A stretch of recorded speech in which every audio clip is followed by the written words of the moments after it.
Fire conditions at the moment are good. We're 30 to 40 centimetre flame height.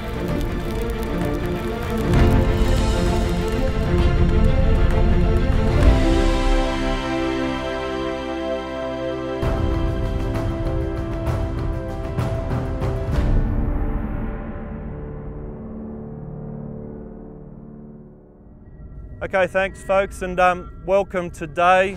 This area last burnt 1957, now has what we're calling very high fuel loads, and the mission over the next 2 days is to reduce fuel loads over 50+% of the fire ground with a low intensity burn. There's not a lot known about what National Parks does with fire management, even though we do the majority of hazard reduction burning in the state. In Mudgee we do a lot of remote area firefighting, which means it's nearly all helicopter access. Every time you go out and do an operation like this, it is not without risk. But we do a lot of forecasting, we do a lot of planning, and we put a lot of effort into making sure that conditions is right and the forecast is right, such that we can do this to minimise the risk. Our main priority for doing hazard reduction is to protect the community and protect the assets of the community. But we've also got a responsibility to protect the park's viability as an ecosystem. National Parks' role is absolutely critical because unless we do it, unless we manage the landscape, unplanned fire can have disastrous consequences.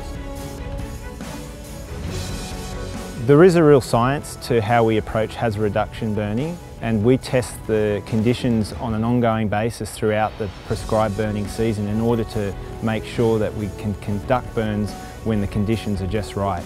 You wouldn't be able to do this by yourself. It requires a good team effort, and we have a great team. It blows me away really of the expertise that is in national parks, and it's not just the firefighters on the ground, but it's also the planners and the incident control people at the higher levels, and we're sort of experts in all of our fields. We have really strong relationships with all of our reserve neighbours. We work very, very closely with the Rural Fire Service and the State Forest guys. It's very rewarding at the end of the day to be able to manage fire so that it doesn't impact on the community on our parks. Not everyone gets to do what we do, and not many people get to do what we do, and that's really important and really special to me. Okay, so confirm we're over the burn area. Confirmed. We've got ignition down there, the smoke coming up, and the spacing looks really good.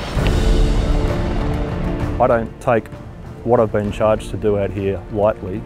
You've been asked to come out here and introduce fire into the landscape, and with that there's an element of risk. If you don't take it seriously and if you don't do it properly, you're at risk of making mistakes. So I come out here with a degree of pride in the work that I do and a desire and a want to get a good result and for all of us to go home safe at the end of the day.